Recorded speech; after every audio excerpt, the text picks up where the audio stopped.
শুরু করে দিচ্ছি মহান আল্লাহ পাকের নামে, যিনি পরম করুণাময় এবং অত্যন্ত দয়ালু। আলহামদু সূরার তাফসির যারা সূরাটা পারে, কিন্তু তাফসির অনেকেই জানে না, আর জানলেও তারা এত গুরুত্ব দেয় না।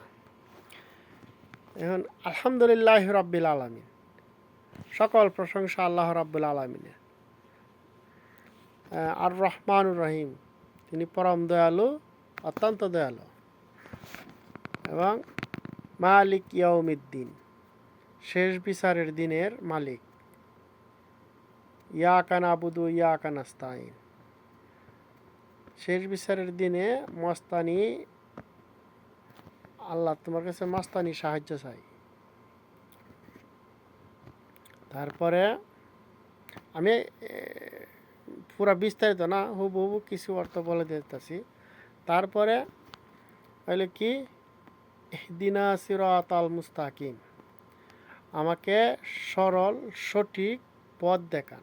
রাস্তা না, রাস্তা হলো তরিক, আর সিরাত মানে পথ দেখান। তারপরে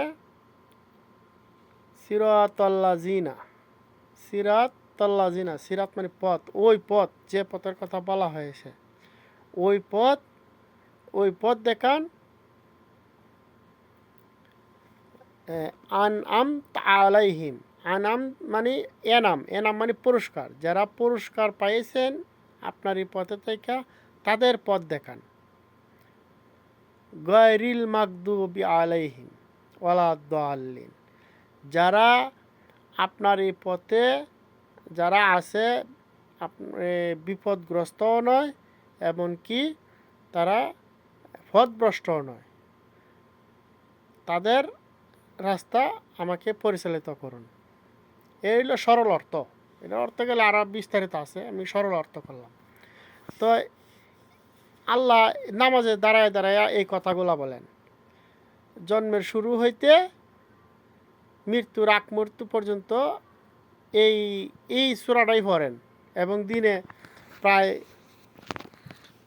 প্রতি ওয়াক্তে 2-3 বার করে পড়া হয়, 2বার করে পড়া হয়। তাহলে এই মরার আগ পর্যন্ত সরল সঠিক পথ আপনি চিনেন না। আল্লাহ কবে, গাদার বাচ্চা, আমি তো তোরে আরও আগেই দিয়ে দিছি, তুই দেখছস না? আমার এই বান্দা যে কারা আমার নিয়ামত পাইছে, দেখস নাই? তুই মরার সময় যে এখনও তুই সরল সঠিক পথ তুই চিনস না। তে এই সরল সঠিক পথ কবে ভাইবেন, এই রাস্তা দিয়ে কবে হাঁটবেন, রাস্তা কবে অনুসরণ করবেন, তার হরে না যায় আপনি সফল কাম হইতেন। এই রাস্তায় যদি না চিনেন এখনও, তে কেমনে আপনি ইয়েতে যাবেন, নফসে মুতমাইন্না হবেন আর জান্নাতে যাবেন।